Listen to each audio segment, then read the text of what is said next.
and I will. There are gonna be other members who are going to join us.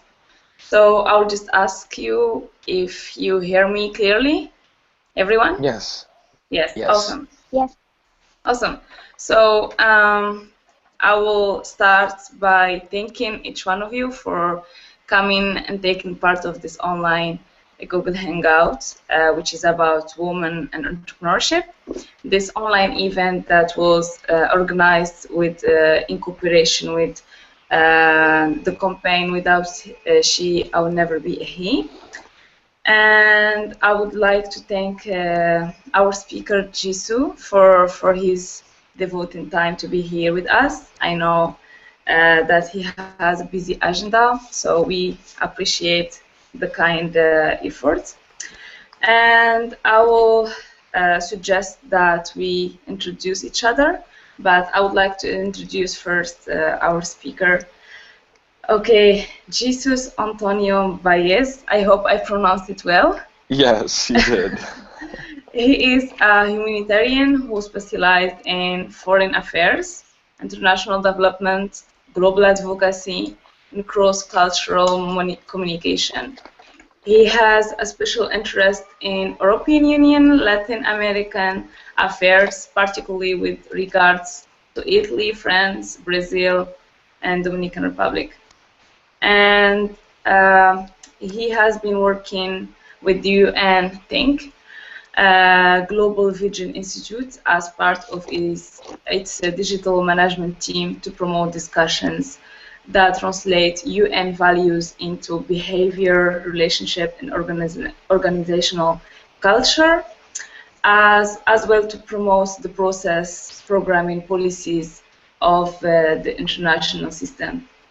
In July 2014, he was named by UN Women Empower Women organization as one of its official champion for women's economic empowerment, and working with a team of global advocates to promote and to help the work of Beijing 20, discussing to empower women globally through economic independence.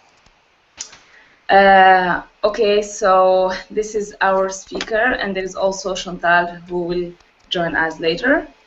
So I will start by introducing myself, and then I will give you the floor to do the same. So my name is Sana. I am Moroccan originally, and I am the founder of the Ayap African Youth Advocate Platform. And also I am a human rights and women's advocate. I've been working with different organizations promoting the economic empowerment of women, as well other related rights to women's participation in civic and economic and social and political life. And that's all about me. And I will give the floor to Nishad.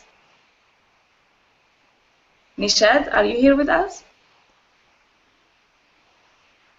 Okay, Isti? Hello. Yeah. Can you please introduce yourself? Thank you. Thank you. Yes, I'm Isti from Indonesia. I already joined Ayap as the correspondent for Asia since October last year, and it's very interesting.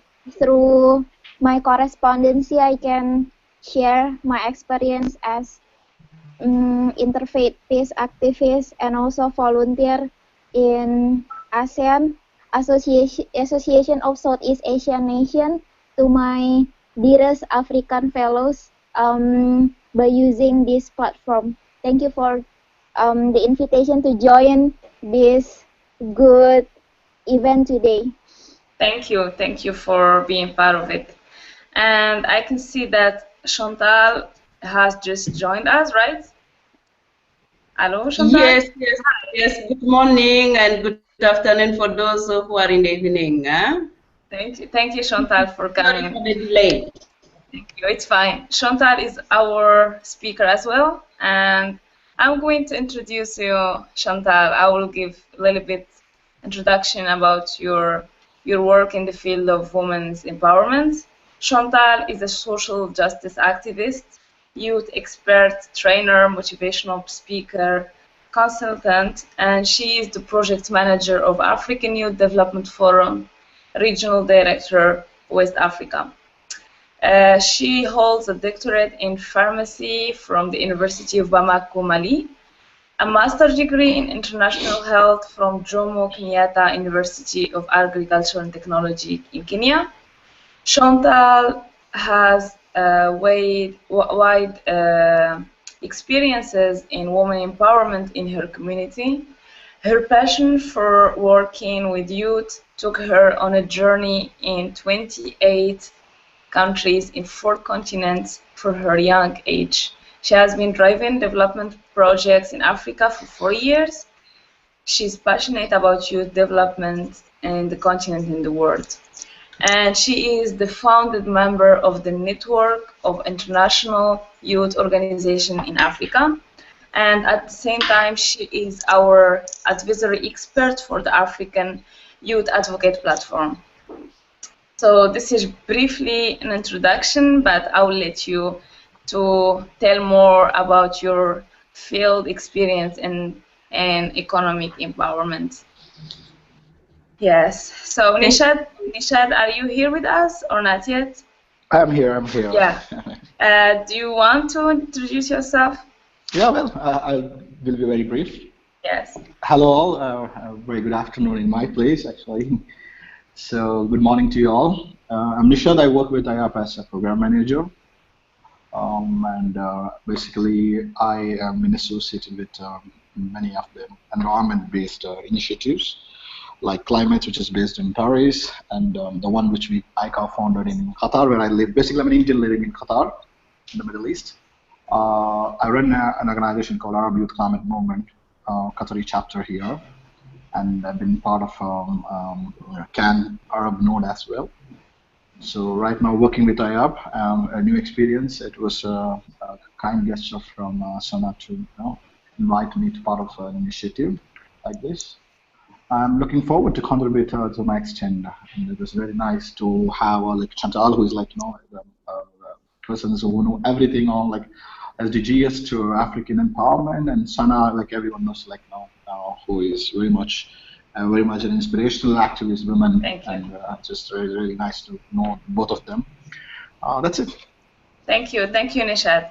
So I know that our speaker Jisoo can only be with us for 1 hour, so I will give you the floor soon. Just to explain like the topic that we're going to discuss today. It's going to be related to women's employment and entrepreneurship. We're going to discuss importance of saving and financial literacy, and we're going at the end to briefly discuss the recommendations that governments need to take into consideration for achieving equality at work.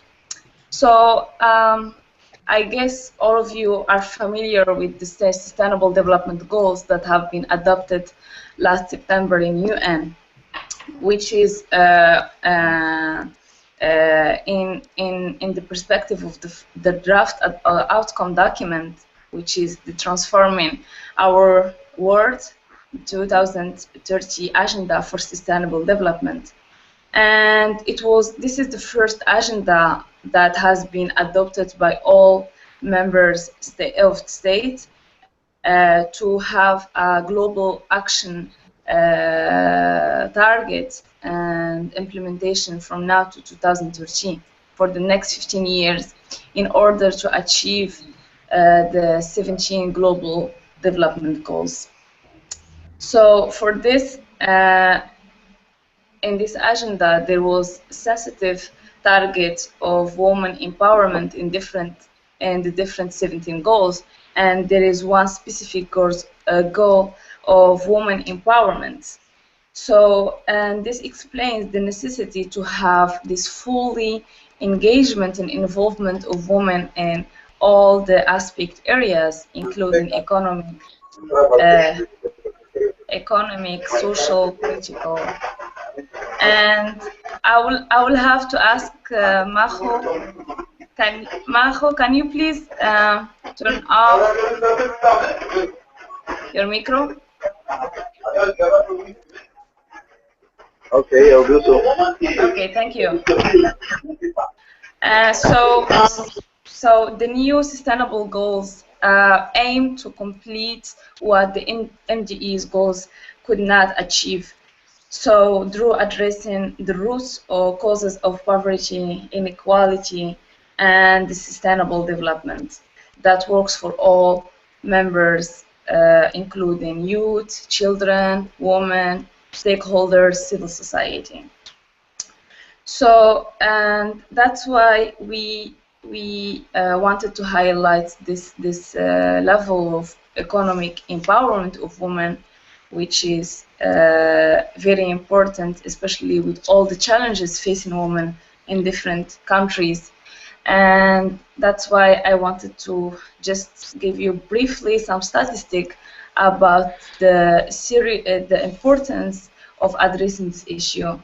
For example, this is based on Women Finance Hub statistic, the latest one, which highlighted that internationally women do 66% of the work, and they make 80% of consumer spending decisions, but women only own 30% of business. So women receive only 10% of the world income, and they only own 2% of the property. So women, obviously, they struggle to overcome legal, cultural, financial barriers. And when we talk about legal barriers, there are 71 countries that prevent women from working in some industries. And there are 16 countries don't let married women to get jobs without their husband's permission, and 44% of countries don't let women work at night. And this is basically do not help to boost and to foster the participation of women in economy. And when it comes to financial barriers, there are lack of collaterals, lack of credit history, and financial help. And there is 1 billion women worldwide that do not have bank accounts. When it comes to cultural barriers, we can see that there are restricted women movements which expect that women stay at home and provide less education because they're more perceived as housewives or wives who stayed at home taking care of the children. So basically, this is not for the benefit neither for us as women, but neither for the world, because the women represent 50% of the workplace. So if their voices are not included in this economic agenda, basically it's gonna be for the negative empowerment of the countries as a whole. So economic access is no longer only a right, but is a priority and a necessity for the economic development of the countries. So I will stop here and I will give the floor to our speaker Jisoo, who is going to I'm sorry, who's going to share with us his insight on this level. Thank you. Well, you proved a very, very important point, particularly with those statistics, is that women form 50% of the workforce, and it's demonstrated that there's a need to be able to put that into the global agenda, to invest more in women, to highlight the countries that in order for even countries to attain their own economic success, investment in women is primordial. It's absolutely important. Yeah.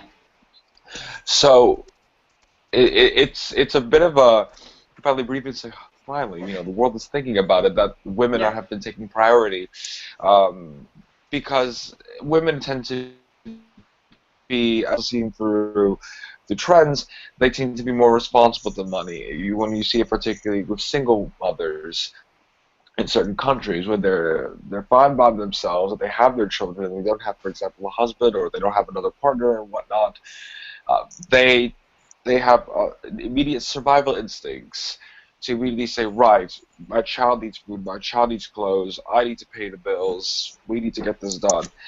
That's innate in her. Whereas they actually find it's slower for men to actually develop this, actually.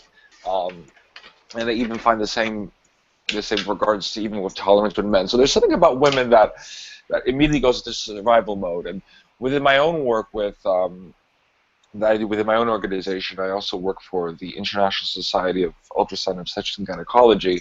We focus on women's health, and within my role, I do speak to government ministries of health, helping them invest in women's health. But of course, women highlighting the fact that having a healthy woman is beneficial for their country as well is also on the table. When you have a woman that's healthy, when you have a woman that's capable of working, and when you have a woman that's empowered, this is be able to have her give back into the country. So providing financial literacy to a woman is important. She can be able to take charge not only in her own life, but she can also be a positive influence within a family nucleus.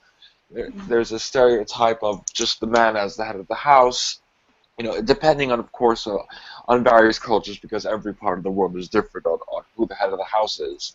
So you have, in certain countries, the man is the head of the house, the man is in charge of the bills, the man is in charge of everything that goes on.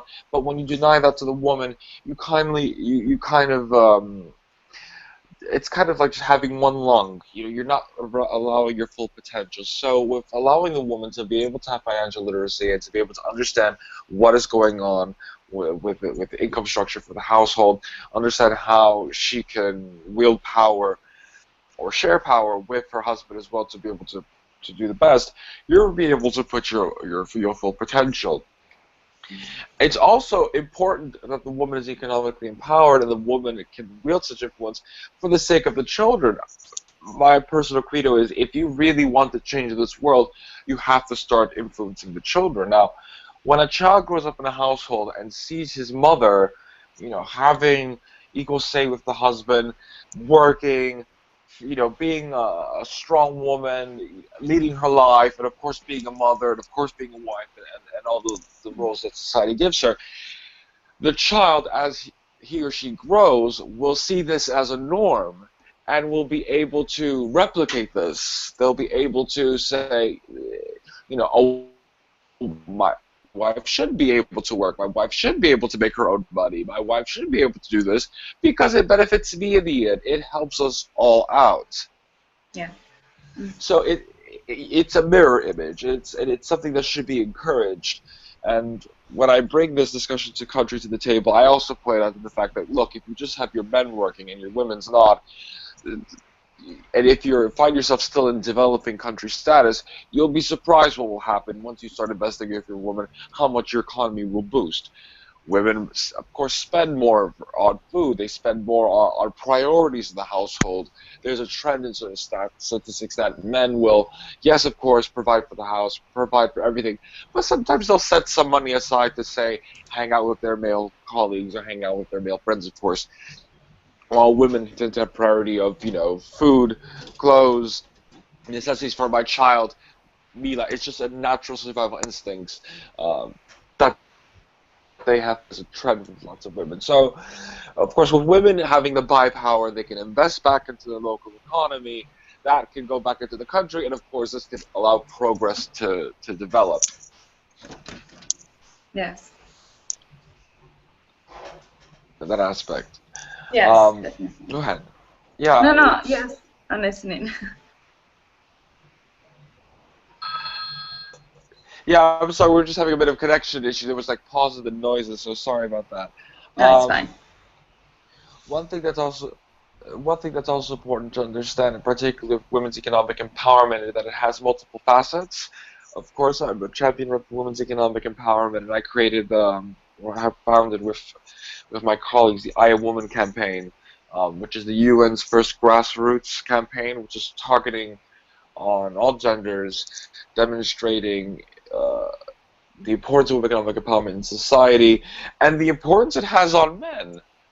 Which thus is the name. That's why the woman WO is in brackets, because it's saying that we men, we are also the successes of the women in our lives who have succeeded, and therefore We should be proud of that, and it's through pictures and stories, very much like Humans of New York, if you're familiar with that platform.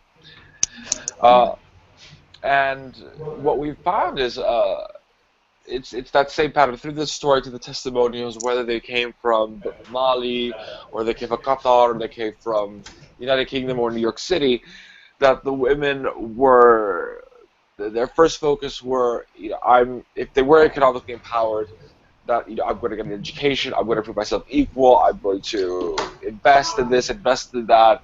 And for the women who were single moms, their immediate drive was, I'm going to work so that I can not only take care of my child, but so that I can take care of my mother and my father, so they don't have to say that women came out to nothing. I'm going to then put money aside for myself. And so even with the stories, the trends that were reported from statistics and from other findings begin to permeate and really, really seep out. And I think what's the most interesting of all is with the men testimonials and the benefit that can have on men in general is that they would say simply, my mother taught me the importance of working harder to get what I want because she had so many obstacles because she was a woman. And of course, the male story would say, I found this ridiculous that she had to go through this nonsense just because she's a woman. She's smart, she's capable, but she taught me the importance of working harder. Or my mother's economic empowerment taught me the importance of really valuing why I, as a male, happen to somehow get this without any issue, and really see that this is that I want my daughter when she's born to have it easy and not just be able to suffer and want. So the discussions of economic empowerment now that it's being brought forth is beginning to trigger mindsets and really have a positive say. And I think we just really need to tackle that, of course, in a global arena. We really need to be concrete with it. That women's economic empowerment is not only just important for women, but it's important for men. It's important for countries. It's important for the world. And this is how these countries, if they're suffering from disparities, say for example Papua New Guinea, which is a country notorious for really putting women, under the rug. If they only invested in them on all aspects, not just in empowerment, but full human rights and full respect, then they can see themselves really, really, really going and advanced.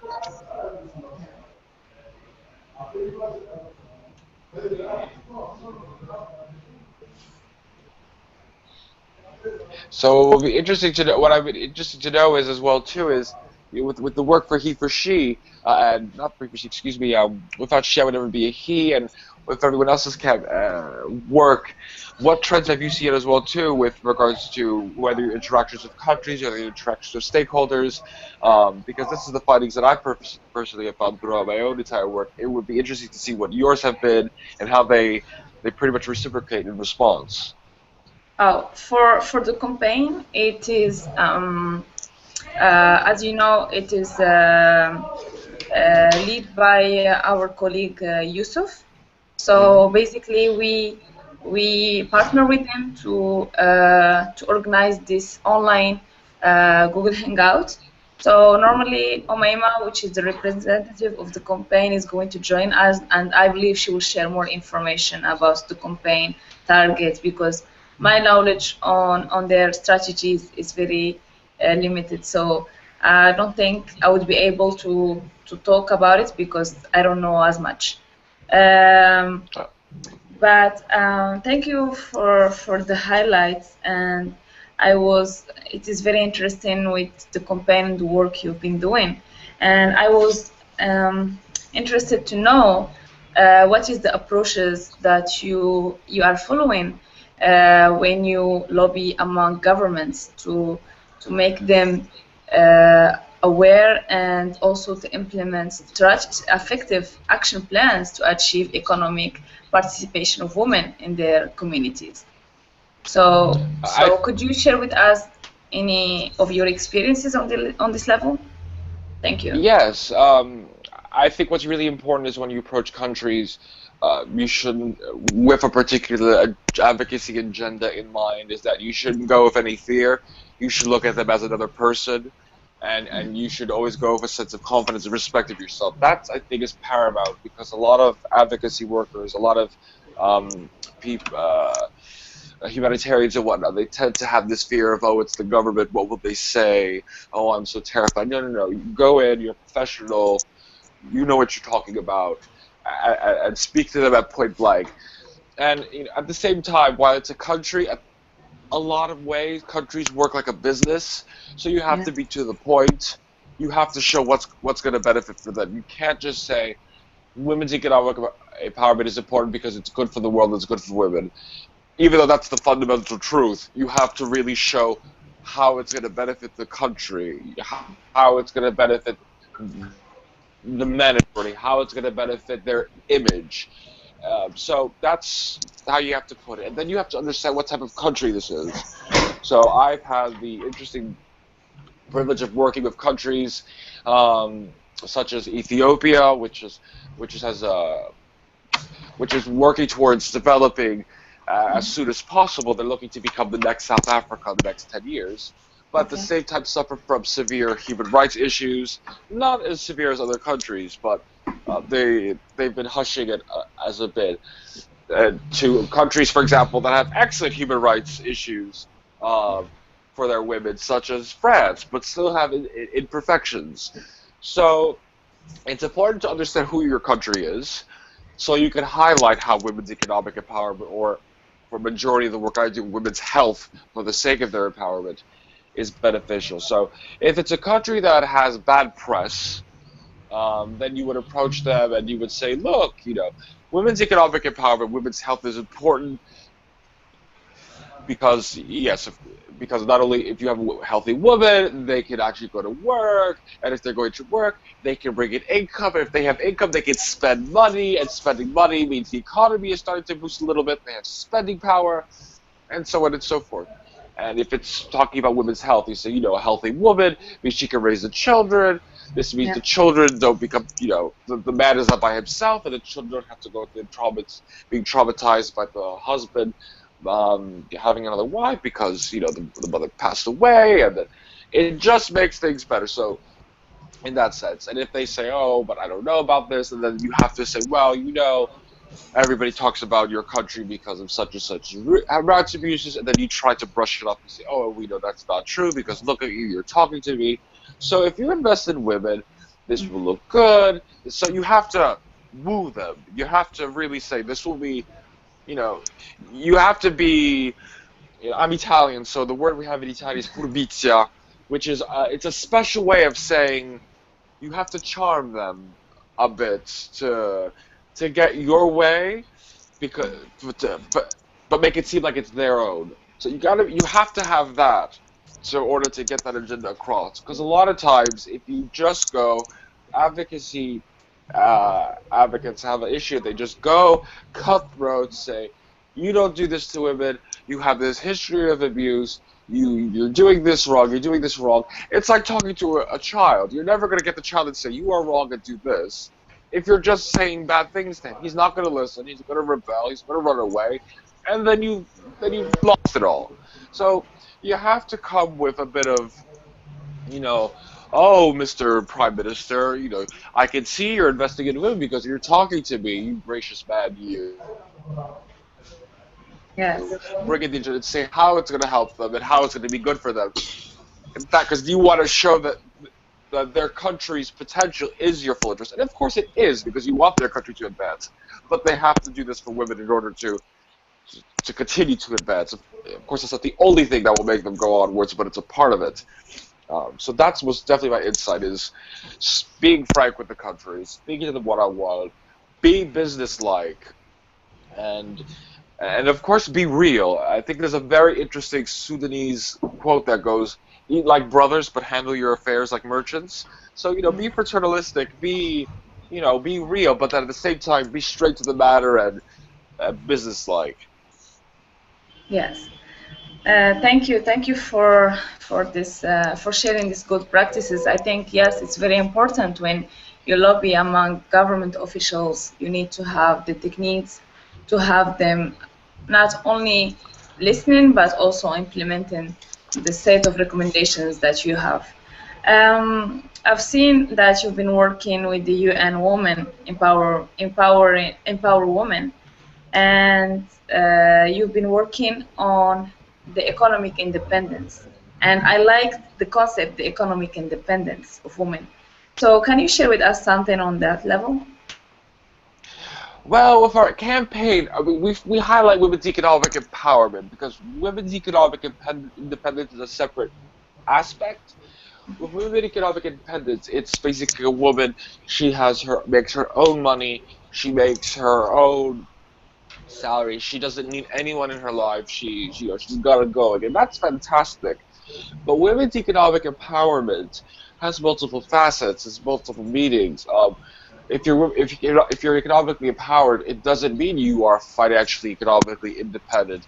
You could Yes. be, for example, a housewife, and let's say your husband's working and you don't work. You have chosen to stay at home and raise the children. We're not going to shun you and say, oh, you're not empowered because you're a stay-at-home mom. Absolutely not. That was her choice. Number one, she's empowered to make her own choice. Mhm. Number two, she can be economically empowered if once the money comes in from the husband, she can be able to tell the husband, look, you know, Fatima needs clothes and Muhammad needs to get this for school, and so we need to really get this going. If she has the power to, give the child the money, if she as a mother can be able to say, I'm going to go to the market, I'm going to buy what I need, or if she can be able to say, look, husband, I have to go to my hometown because my sister is sick, I'm going to give her this money, and that's it. The husband won't say anything, or if he does, it's like, look, darling, we're a little tight in the money this time. Overall, economic empowerment is the fact that she doesn't have restrictions in how she can run her life. That's economic empowerment. That she doesn't have restrictions on accessing funds. She doesn't have restrictions in having say in the household. She doesn't have restrictions on fulfilling her dreams. That's, I think, the beauty of economic empowerment. It's allowing to fulfill your dreams. So you can be a student, a female student learning at a university, and having dreams for what you want, and that's economic empowerment because you can reach your full potential. Whereas financial independence is, you don't need a husband, you don't need anybody, you are independent. I am woman, I am independent. That's it. Whereas economic empowerment is more on freedom in all aspects. Yes. Yes, thank you. Thank you so much. I will give the floor for our participants of this discussion if they have any specific questions for our speaker.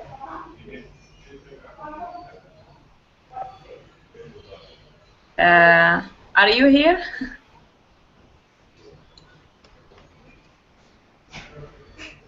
Hello. Hello.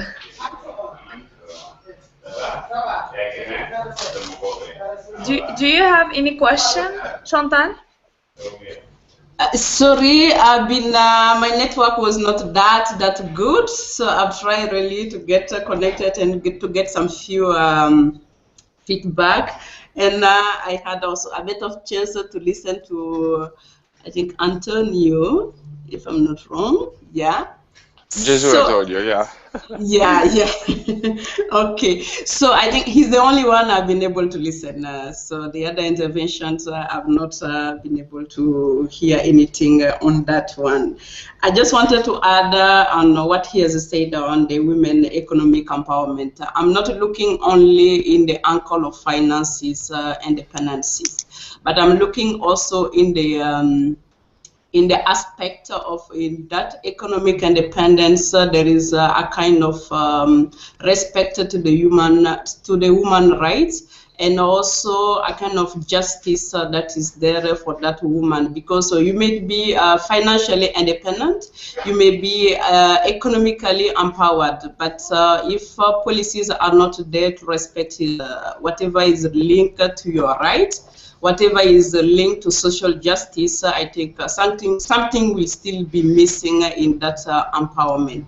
So talking to women, economic empowerment, I will add those two factors that are very key to have really a full empowerment, economic empowerment for the woman, the right side and the social justice side. And policies has to be made by the policymakers to facilitate this, to accompany this economical empowerment. That is just what I just wanted to add on the economical empowerment for women. Absolutely. No, absolutely. It's important that you could have exactly you could have the for economic empowerment. You could have the girl go to school. You could have the mother have a completely free, independent voice at the home. You could have a woman that is she's a CEO of a country.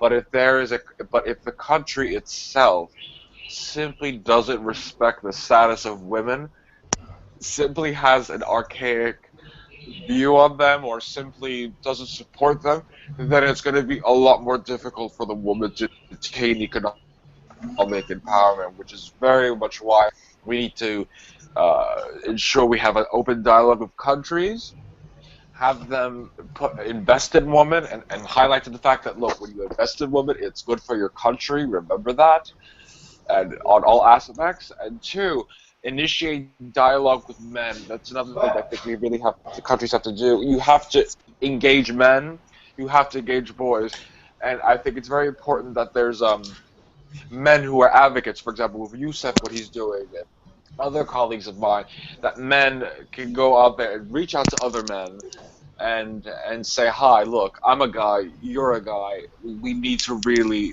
it's important for women's economic empowerment, not just for them, but for us, so they can bring it on a more one-on-one facet. I know with UN Women, they've had lots of wonderful work, and even with through my own campaign, I Am Woman, on bringing men into the discussion table, for example, in Nigeria and Cote d'Ivoire, and just putting them in a circle and saying, investment in women's rights is important for our community because such and such, and it really promotes change. It doesn't happen in 3 seconds. It's going to take time, but it's like kicking out a bad habit. You take those steps, and with time, you'll improve, and we're starting to see that.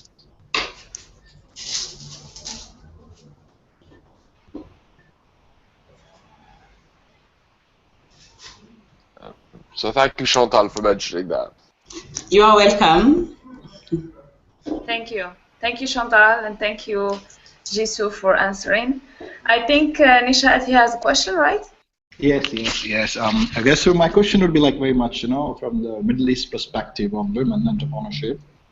What we find is that they are economically very viable. The opportunities are also very viable, but you don't still find a lot of entrepreneur women in this part of the world.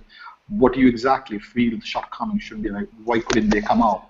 You find a very less number of women in this part. They don't have economic problem, how sustainable they are in that aspect. Yeah. But still they lack, the entrepreneurship skill. Is that a skill or capacity building issues? What do you feel? I mean, your views on this? I don't think it's skill or capacity building. I really think that as a restriction, I think really if you have a woman who has a drive and a passion, she's going to do it. So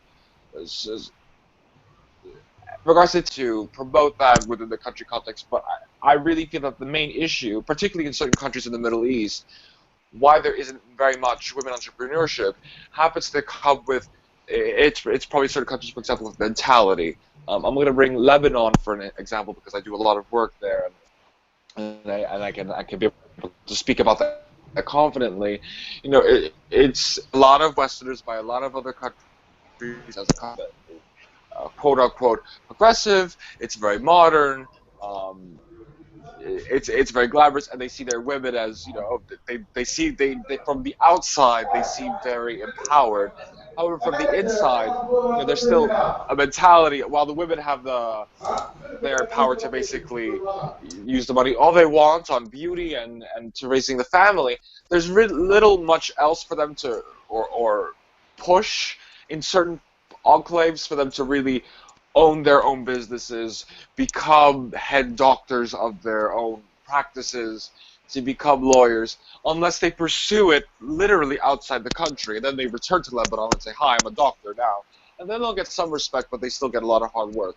So I think it happens to come from mentality where there is to say that, the man is the provider, the man is, you know, he's the head and whatnot, and the man can make the decision, whereas the woman, she will become the mother, and she has to pick up the child, and she has to take care of the. There's that mentality, and and I think that's something that needs to start um, evaporating little by little, and I feel that has to come at a government level, and it has to come from an influential level. It can start from grassroots, but that can easily be suppressed.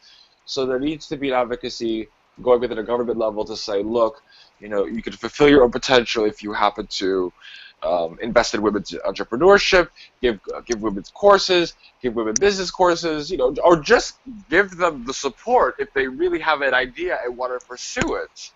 Um, and once you have the government on board, once you have key stakeholders and key influential figureheads on board, and they can be able to spread that message accordingly. So having, for example, religious leaders, having, for example, key public figures that can start not just saying it, but actually doing it and brushing it off as this is normal, then you'll start to see mimicking. So that's what I think needs to happen. Overall, briefly, if it's not happening right now in the Middle East, it's simply because of the fact that it's not coming from a higher top level area, and it just needs to trickle down so it can start to break that mentality. Thank you, Gustav, for enlightening me on this issue. No problem. Thank you. Isti, do you have any question to share? Yes, if I may, I have two questions. Yes, okay. Go ahead. Yes. I'm from Indonesia. First question is related to the portion of women's role in government. Do you think there is any influence of the portion of women in government towards the women empowerment? And the second question is, if you mind, do you mind if you share if you have experience in women empowerment related to the radicalization? Because a few days ago, Jakarta just bombed by the ISIS soldiers, and next few months I will study international peace studies. So I really concerned of the role of women and peace building. Thank you. Sure. Could you repeat one more time your first question? Unfortunately, the line cut off. It's about the portion of women's role in the government related to the women empowerment. Okay. Well, I think with regards to women's empowerment, of course, women's role is vital. It's important to be there because you need to have an example to be able to demonstrate, look, women's economic empowerment is important because look at me, basically. That's first and foremost. And also, there's a bad habit in a lot of parts of society, whether it's for women's health or for women's rights, where for some reason all the decision makers are men. And yeah, that's nice that they care about women's rights, but all men can't decide for women. That's going against the point. You need to have a woman at the table as well, because she could properly say, look, this is my point of view as a woman. This is how I feel. This is what I know. And of course, we should have men invited into the discussion table because, we want there to be male advocates. But it's important to have them there because they demonstrate the successes of it. And they can be able to, working together with whatever team they are, they can be able to dictate or properly advise and consult the government on what measures are recommendable to take in order to really improve the situation for women locally within the country. Now, with regards to women in roles of radicalization, I really think you have no better advocate in suppressing radicalization than women. I really think women are the ones that can really, really, really make a difference in this world, and it's demonstrated in history on women's roles. For example, in conflict in general, during the issue, if we go into Africa, in general, West Africa, when there was the conflict in Liberia, we have to remember it was actually a group of women that were going into the streets and say, you know, we're tired of war. This is having a toll on our children. It's having a toll on our Yes. husbands. You know, enough is enough. And they went into, I believe they went to Nigeria, to Lagos, to lobby. And they weren't the major part of the end of the war. However, their voices allowed them to have a global audience to say, look, we are tired, enough is enough. And this goes back to what we were talking about in the beginning, how women just have this natural survival mode. And again, the survival mode was, my house is destroyed, my kids can't go to school, everything's a mess, what's going on? And so they just took it to their own hands. I have very close contacts, for example, in Lebanon, uh, who are in the very north of Lebanon, and these are actually women, and they are entrepreneurs, they are business owners, and they've already suffered through their own setbacks and challenges and just trying to get that started. But there's an issue with ISIS slowly trickling into northern Lebanon, and they're having an influence in very disenfranchised communities in the north. So the role of these women are having, these very powerful friends of mine, is that they're going into these villages and reminding the women to look, let's band together. We know we don't want our children to become involved in this nonsense. We know this has nothing to do with Islam. This has nothing to do with what the Prophet has says. We need to stick together to instill in them the virtues of the Prophet, instill in them the virtues of our religion, and the virtues of our very culture.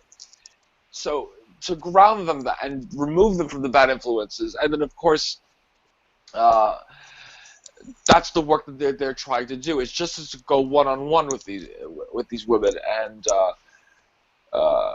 try to stamp that out. Now, with regards to Indonesia, and yes, I am aware of regards to the bombings that happened a few days ago. I actually have a very close friend of mine who lives in Jakarta and was explaining to me about that.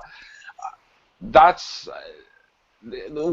I think the best way for women in Indonesia to stand up against radicalization and, of course, embrace their whole empowerment as a whole is really to get together, see what will work for them in their society, what will work for them in their culture, and what will work for them in the audience that they have to get the message across to say, this is not acceptable, not in our country, not in any country, and really work with government, you know, with their any advocates they have or any allies they have in the government, be it a fellow woman who's empowered and happens to work at the government level, or someone who's sympathetic to their cause, to really, really rally behind them and support them. Yes. Um, Thank you. Thank No you. problem. Thank you for both. I still have one question. I know that you have to leave soon, but I just wanted to have your insight on this level. We've been talking about economic empowerment. It's not the first time we talk about it within the Sustainable Development Goals agenda. We've been talking about it since ages ago, but still, the world countries couldn't have achieved a fully economic participation of women in their countries, because most of the time we see that women have less access to services, financial aid, to health services. They have less access to education, to training.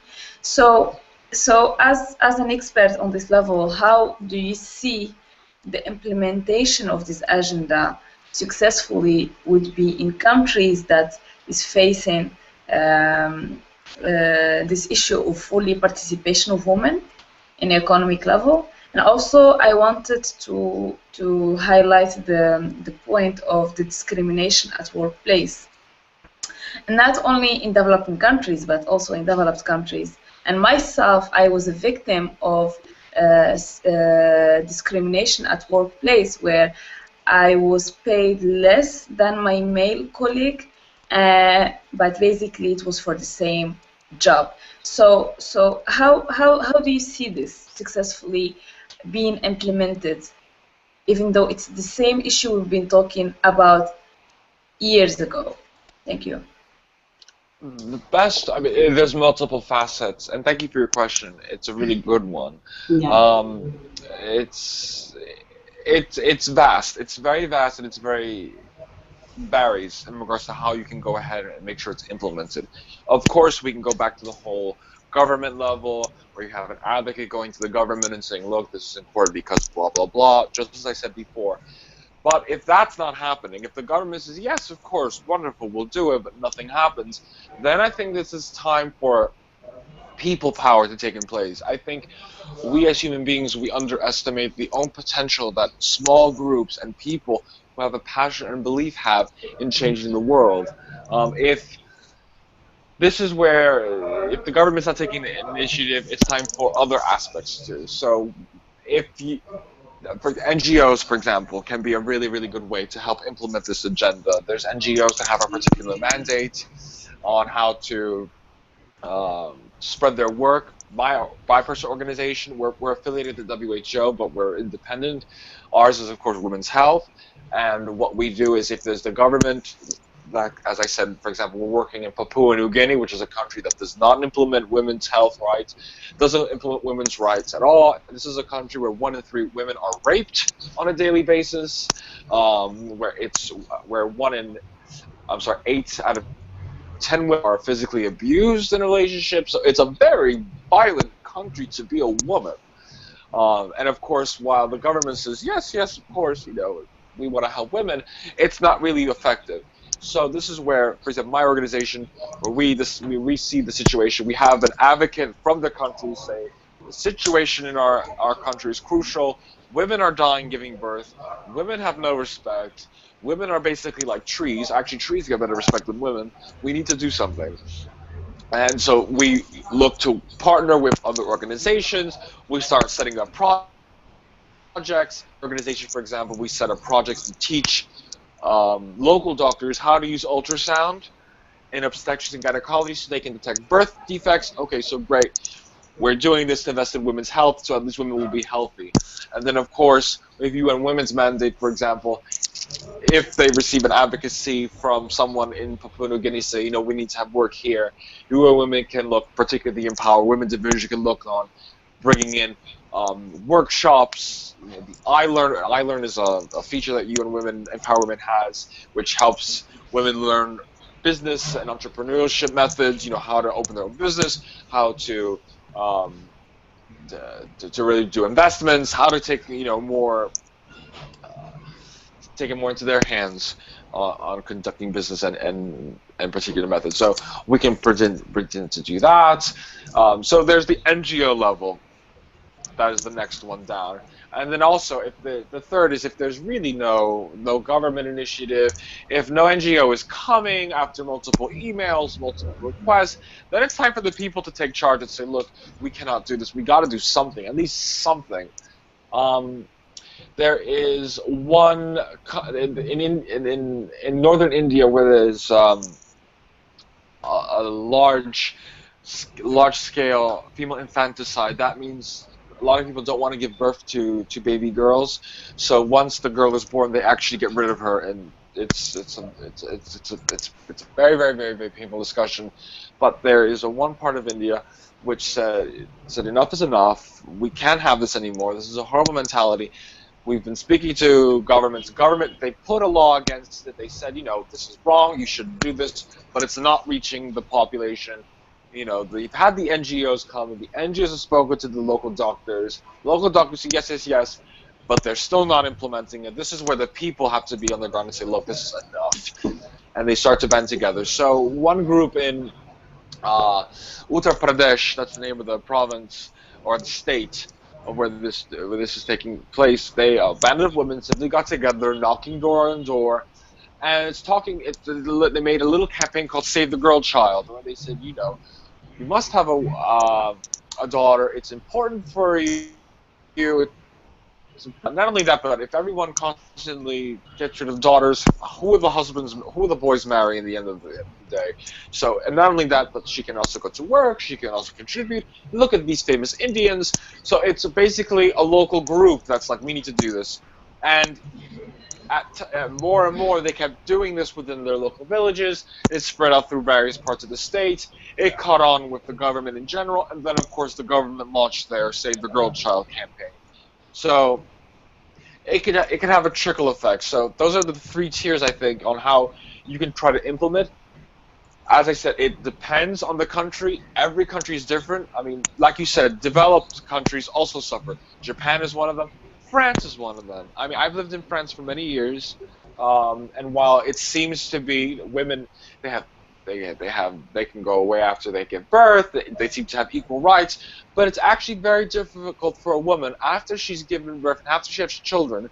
If she wants to change her jobs, it's difficult for her to find a job because not every company wants to pay for la crèche. They don't want to pay for the child to have daycare or whatnot. So it becomes difficult, and that's where her economic empowerment becomes suppressed.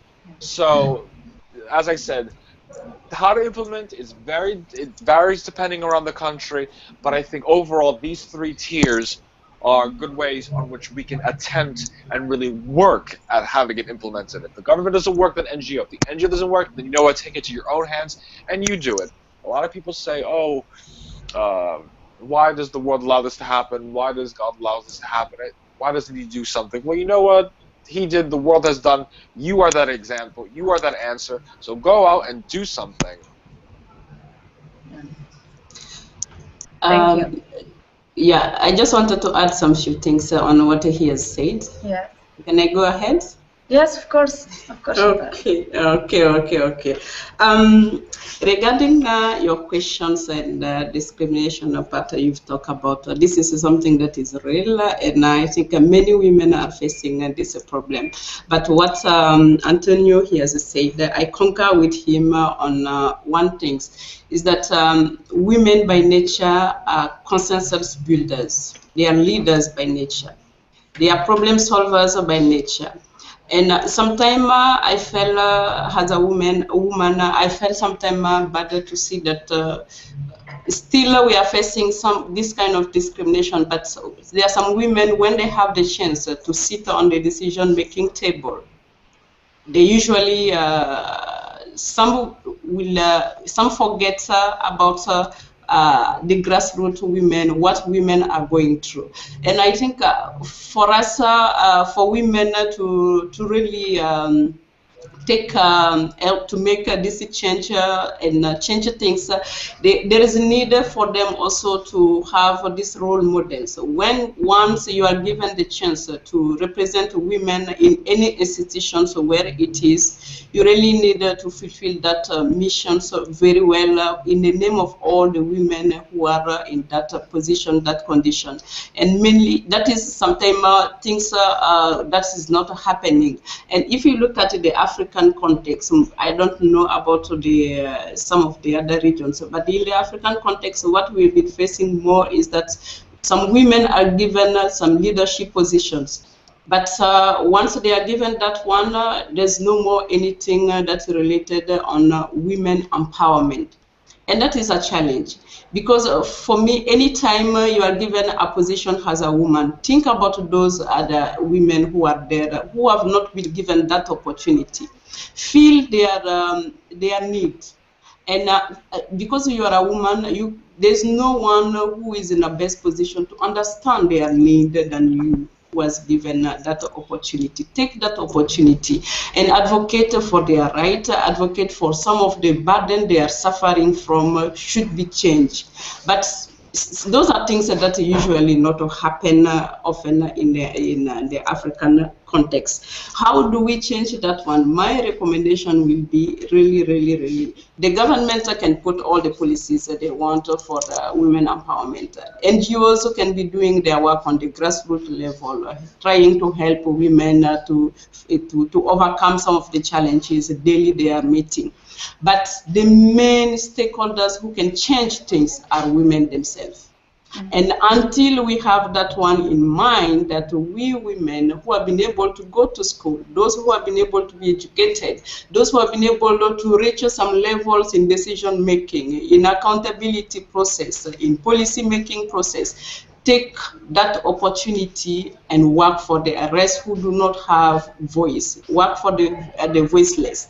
And that is what we tend to forget. This is why I myself as a woman leader, I've taken upon myself, anytime I'm given a position as a leader, as a woman, I try to be this role model for the other women, the other girls who really want to reach some level in life. And you cannot do that one if you don't really feel the need, those young girls, because you have been there before. So I really encourage women, whenever you are given any chance, any position, try to be this role model for the rest of the women, because there is a lot of work need to be done. And we cannot count only on government on those things. We cannot count only on NGOs' work, because this is a process.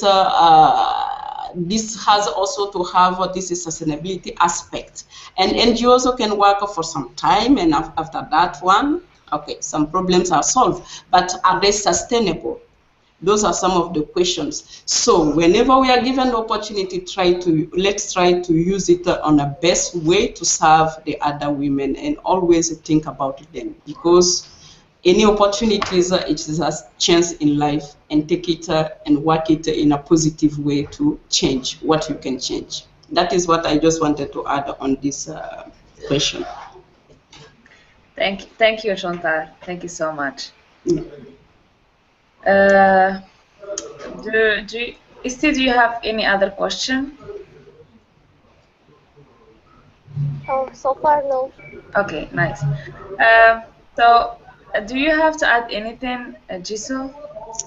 Well, apart from the fact it was a pleasure to be on here, and it was a really good to see how much everyone really has taking women's economic empowerment to such a core. But the only thing I can say is that one thing that from everything I said should be underlined as well too. If a government decides to put something in place, if an NGO has to put something in place, it has to be, exactly as she said, sustainable. So it's nice to do, work and take the pictures, and here we are making a difference in the lives. But really, is it sustainable? Is it going to give it back to the local community? Is it going to really match with what's going on? And will it be achievable and measurable in order to see the impact that's being done? And that's going into general project management practices in development work. But yes, it should always be sustainable, because it should be for the long term. And so I do commend her for mentioning that. Yes, definitely. Thank you so much. And we all agree that women's economic participation and entrepreneurship should no longer be just a female agenda, but more an agenda that includes and underlines the action plans to really achieve it.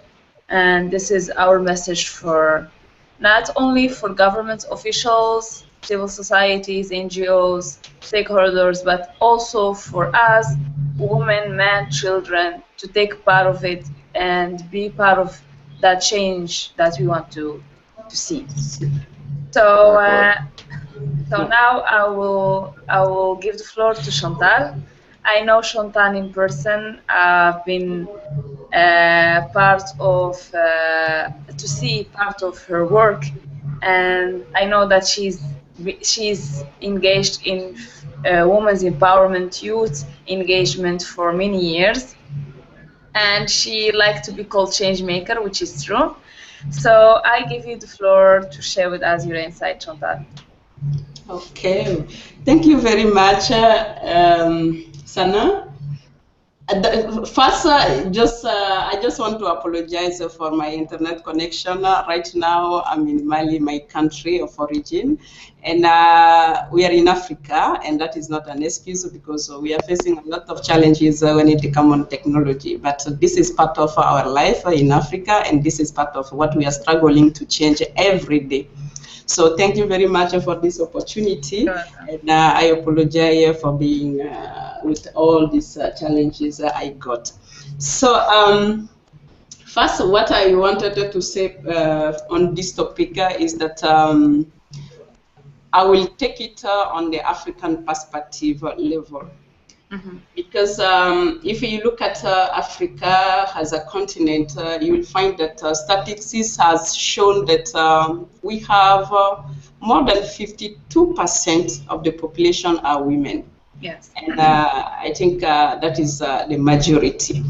So if that happen, the number, the population number, that can be something also effective in terms of development, but it can also take back any development if there is no really a high involvement of that majority in any development plan.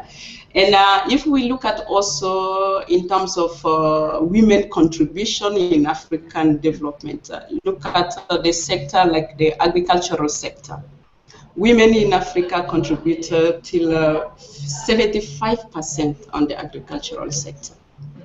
But what they gain in that is only something like 10% as an income. You contribute to 75%, and you receive something like 10%. Yeah.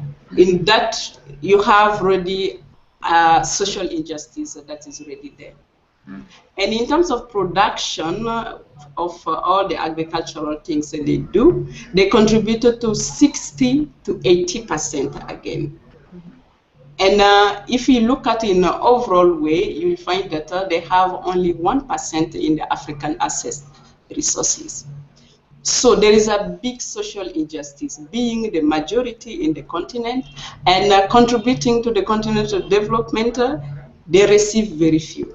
So something needed to be done, not only at the government level, but I will look at also on the women level, who are the key stakeholders in all this process.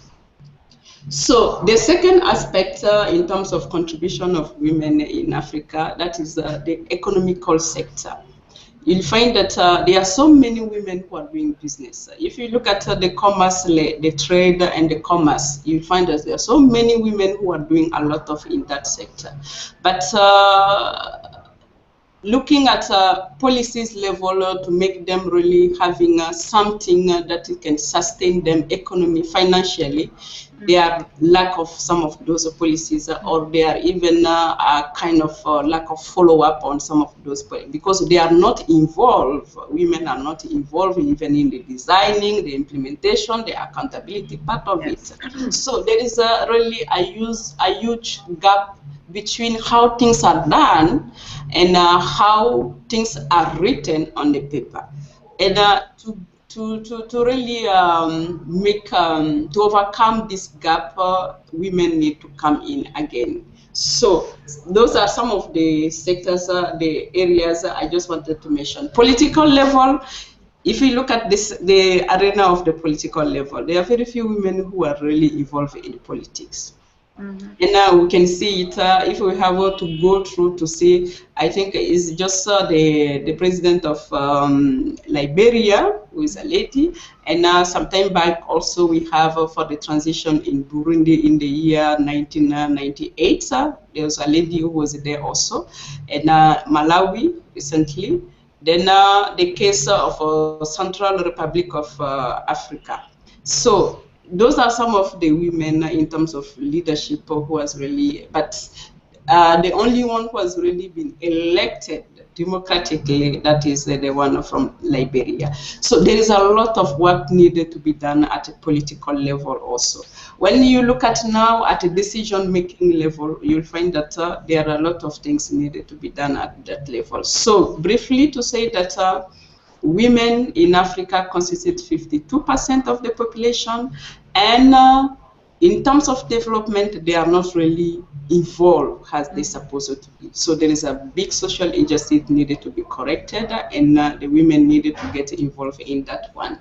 I will come now on some of the, not only the challenges part, but I will try to look at also how can we overcome some of the challenges that I've been mentioning. So if you look at also the African context, we have a very huge culture in Africa.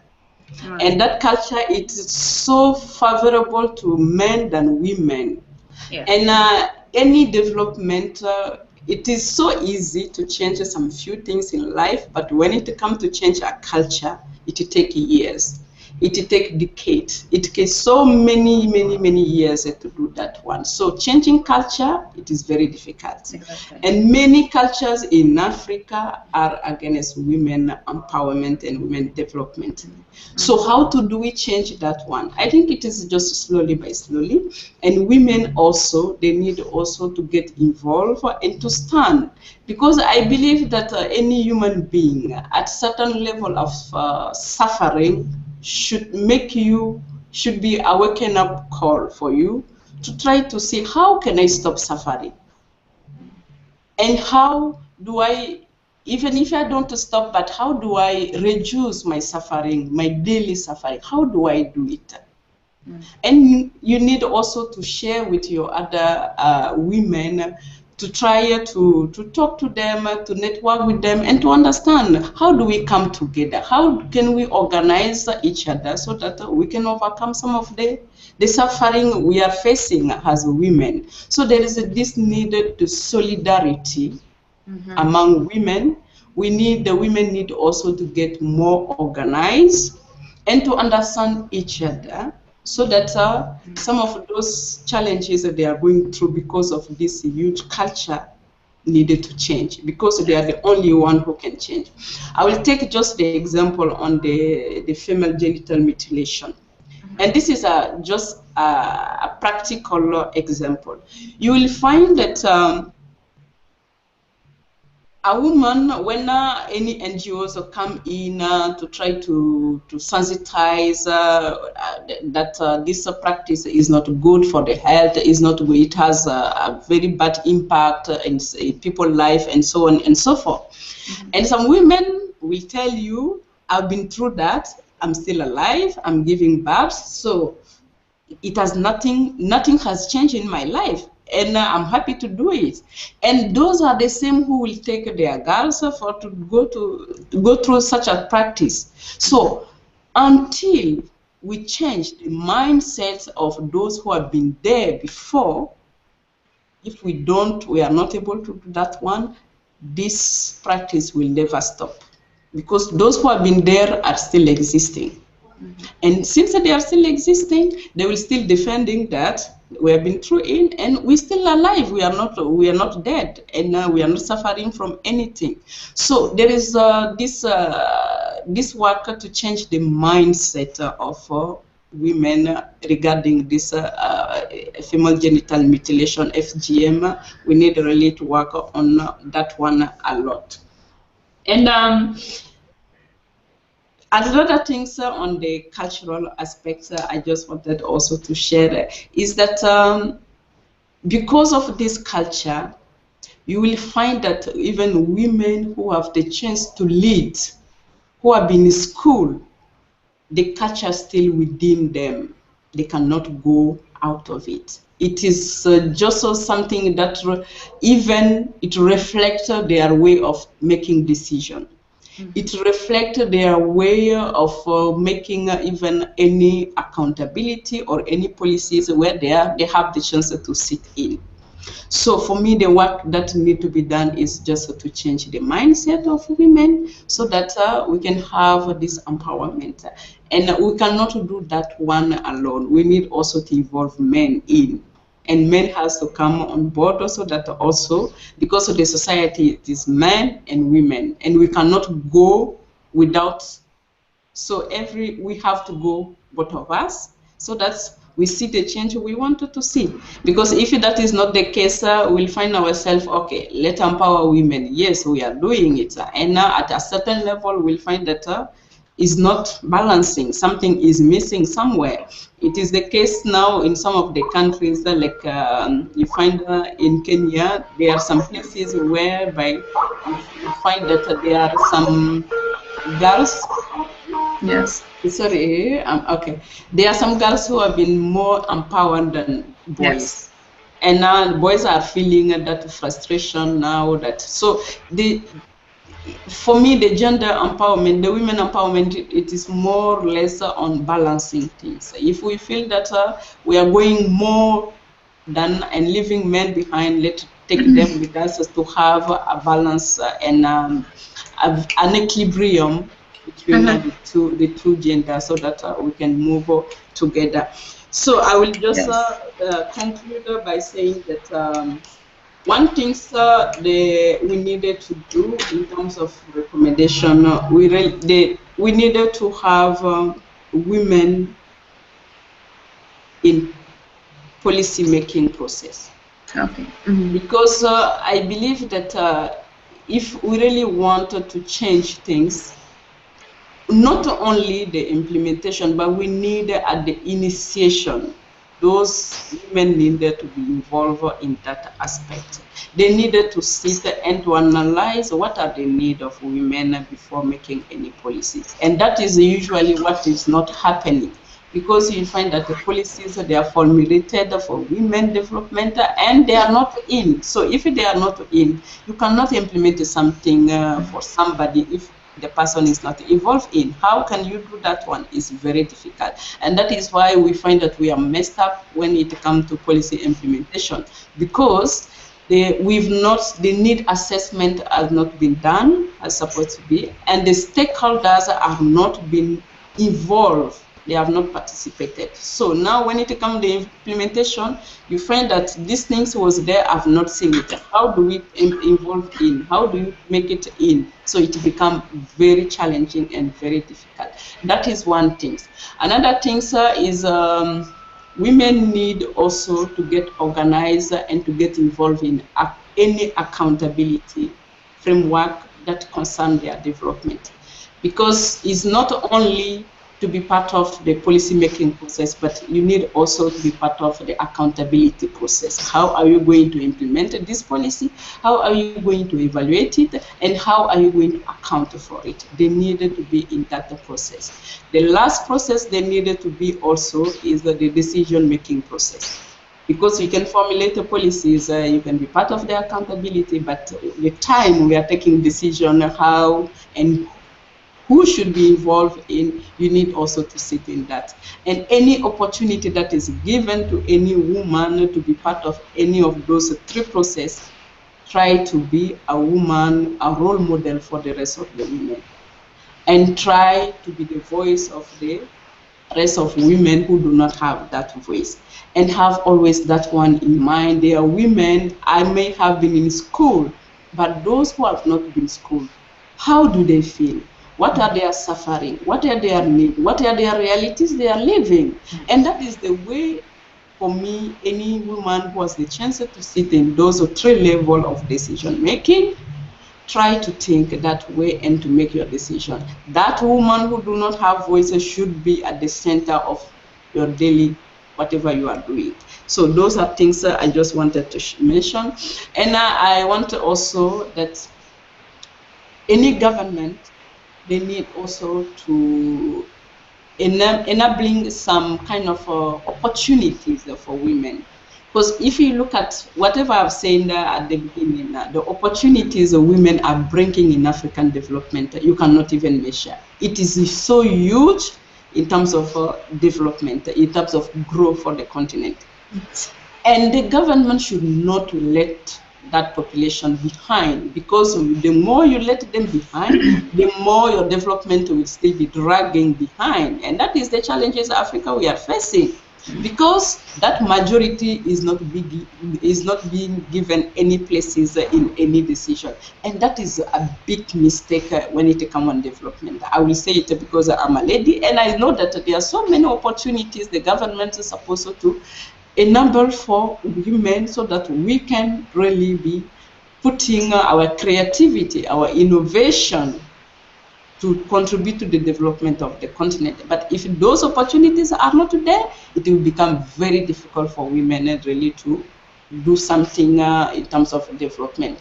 And this social injustice needed to be changed. You can contribute more than 60% to the agricultural sector in terms of production in the country, and we are still facing famine in the continent. Yes. And those same women who are contributing are getting 10%. Something is humanly wrong, seriously wrong. And those are the things that they really need. People need to think about that one. And first, the women themselves first. They also needed to get organized and to start thinking about some of those things. So I will conclude it just so to say that this, which I really, something I like, is that if you want a year of prosperity, you need to grow a grain. If you want 10 years of prosperity, grow a tree. Yes. But if you want 100 years of prosperity, you need to grow. So anything we are facing in this world, if we don't invest in human being, we are not going anywhere. Yes.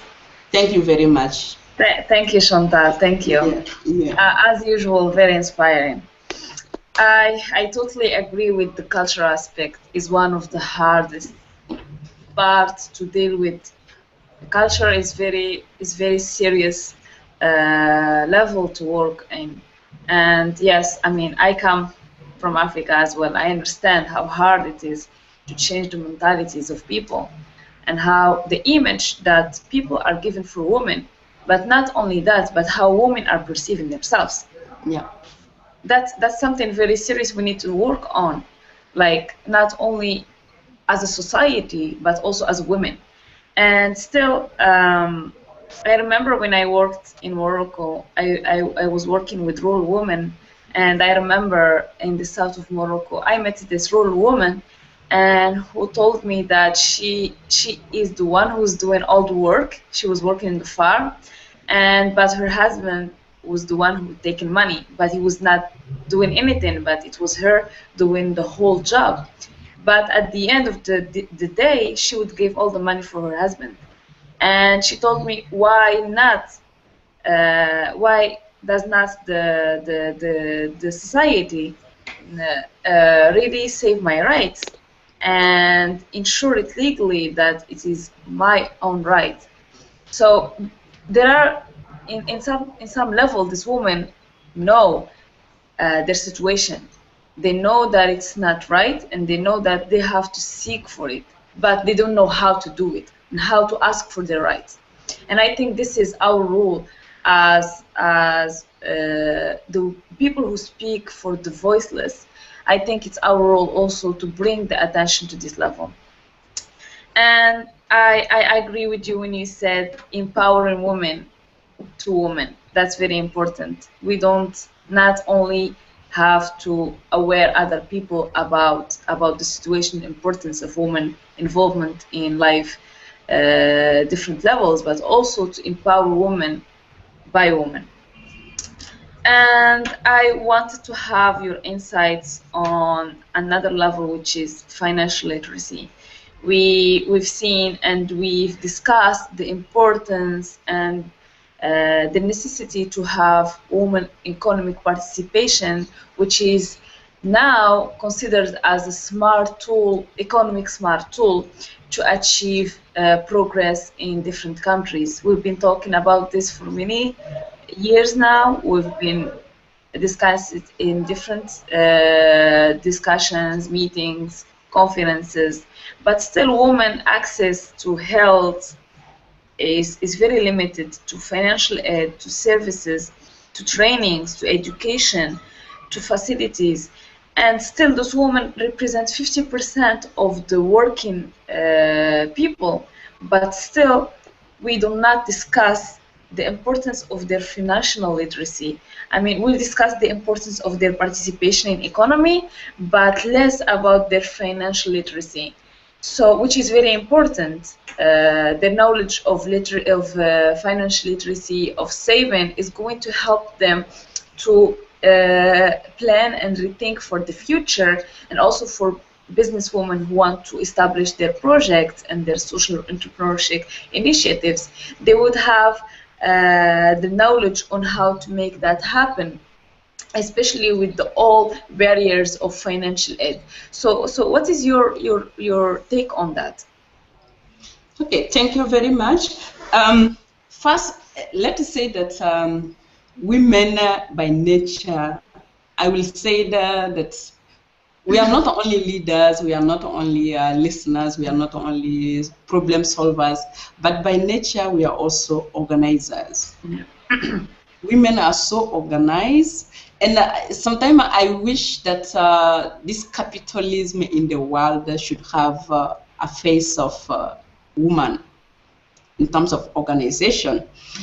Saying that is that if you look at some of the families in the African perspective, who usually think about how we should be planning the family finances. Even though the money is given to the husband, those are the cases that usually happen because of culture, because of those things.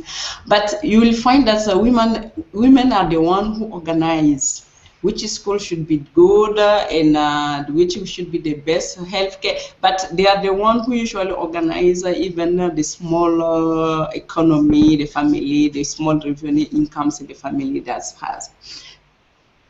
Then those are some of the things. It is by nature, woman has that one by nature. And we need to build on that one. I will give an example of some of the culture women usually have in Africa. And I usually say it always, anytime I have the opportunity and any mentorship programs that I usually undertake, I talk about it. This is saving they usually do. And you will find that one even at a rural level, you'll find it at a cities level, urban. So there's many levels you'll find this kind of saving. How do they do that one?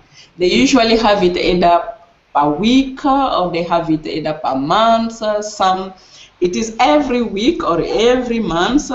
You have a group of women, they contribute probably $1 each every month, and that amount is given to another woman who will take it and use it for his, and the same process continues until all the groups they have received that amount. But what usually lack in such a kind of saving, because you'll find that those women, they will have, it is, for me, it is a great idea, it is very creative. But now the way they implement it, that is where there is a lot of lack of things. You will find that they will receive that money, but they don't know how to use it on a way where they can be earning something else. Not just to spend that money within 1 week and sit and wait for the next month again and keep, but they need to invest that money in something that can be bringing something on their life every day. I will take that example. So I usually take is this group of ladies in Kenya where I've been living, is that they came up together, and those are educated women. Every month they used to contribute something like $300 because they work, all of them, they work and so on and so forth. But what they did with that is not that they are giving that one to one of the members of the group to take it, and the next month another person take it. They created an account, a bank account for it.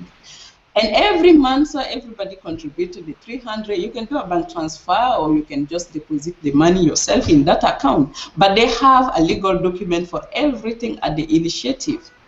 So at the initiation of the things. So they did that one, and for many years. Right now, with that money, they have been able to get a loan from the bank to complete that money, and they are building. Nice. So right now, they have a building whereby they can be renting that building, and for me at 35 years, if you are able to do that one, you can just take your retirement. But it is planning. It is how women we value some of those, and we are more creative how to plan some of those things. And that is why anytime there is a mentorship programs for girls, I usually talk about that one. We don't need really to seek for job. We can create ourselves. If you are 5 girls and you really want to sustain financially yourself, you can begin by having this kind of saving, the 5 of you or the 10 of you, and to save it, but in a very associative, cooperative, and a very legal manner. That money can serve you to start an enterprise or start a business that can be a source of income for you in case you don't have a job. And those are the things I usually really try to inculcate in the mind of young ladies, young girls, because it is very, very important. Now, the second aspect of this saving is not just only you do such a saving and you invest it and do a business with it, but we need also to have this kind of platforms by the government, opportunities that are created to really facilitates this kind of investment, because if there are no policies that are there really to enhance such an investment, it becomes very difficult, in my opinion, so for women to really sustain such a business. And that is the work now for the government to be doing. And those are the things it cannot be done, as I've said, also without us. We need also to be part of it. And another thing, sir, I just wanted to add on this financial literacy, is that women who are entrepreneurs. There's one thing, sir, I usually really will wish those women have this mindset only not to think about their business only, but to have within their enterprise this mentorship program. It is very important if we really want to move out of these cultural barriers that are really making us not progressing as a women in the continent. Mm-hmm. I wish those women entrepreneurs should have this mentorship program. You can have it every month and meet women who have not been in school. Mm-hmm. Share with them, you as a woman, how you've succeeded. Mm-hmm. It will inspire them. It will give them some ideas, some creative ideas.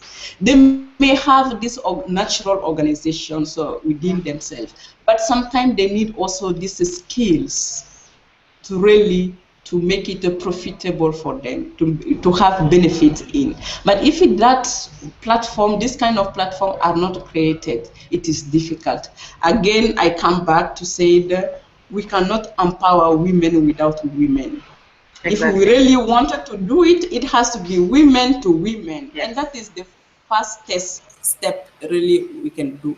And for me, that will be the best and the sustained way of doing. Because there's one thing, sir, in terms of development, if you are able to build the trust between women, believe me, will do this women empowerment. But it has, because the men can have those skills and go to share with other women who do not have those skills. But now the trust will not be there.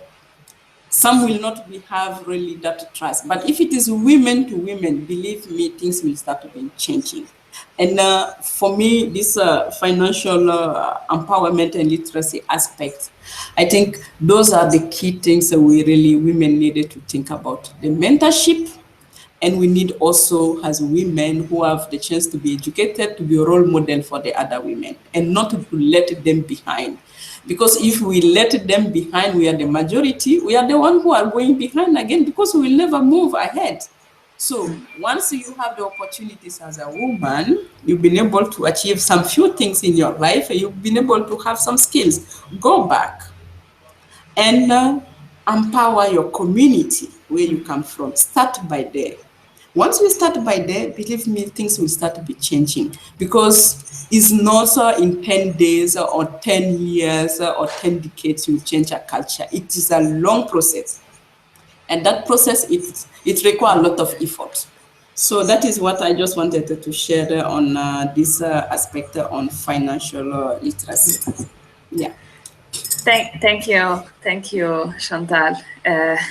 I always say it's very inspiring to hear these stories. I believe that sharing this kind of experiences and helping each other is gonna be one of the way to empower each other to boost our participation on the economy level with all the barriers that we're facing.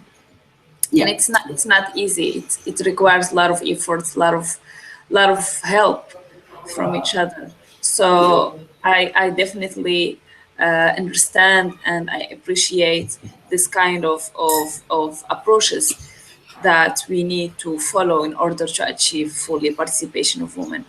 And I believe that the world has to match its words with its wallet, and that put economic participation of women not only as priority, but as priority action, because we speak a lot more than actions. So we want this agendas, priorities, these agendas to turn from words to actions. And I believe that's responsibility of everyone, of each one of us. So I thank you so much, Chantal, for your devoted time. I know it's Sunday. It's normally the weekend, but I really appreciate your time and your devoted effort You're to be welcome. here with us and inspire us as usual. You're welcome. Thank you so much. Yeah, thank you very much for the opportunity, and yeah, keep it up, the good work. I Thank you. know you're a great young lady, and Thank you. I know you have a very bright future. You've Thank you been so through much. so many things also as a woman. Try really to learn lesson from that one and keep inspiring other women around you. It's very important because the work is for us, and we are Thank the one to do it. Thank you so much. And Thank you. it is our pleasure to have you. And this is one of our online series. So there are going to be other Google Hangouts on different aspects and subjects. And it's going to be great to have you in each one of them. Thank So you. thank you so much and have a great day. Thanks for everyone who took part of this. We will share the video for those who missed this session. Thank you so much. Thank you, Thank you. and God bless you. Bye. Thank you. Bye. Thank you.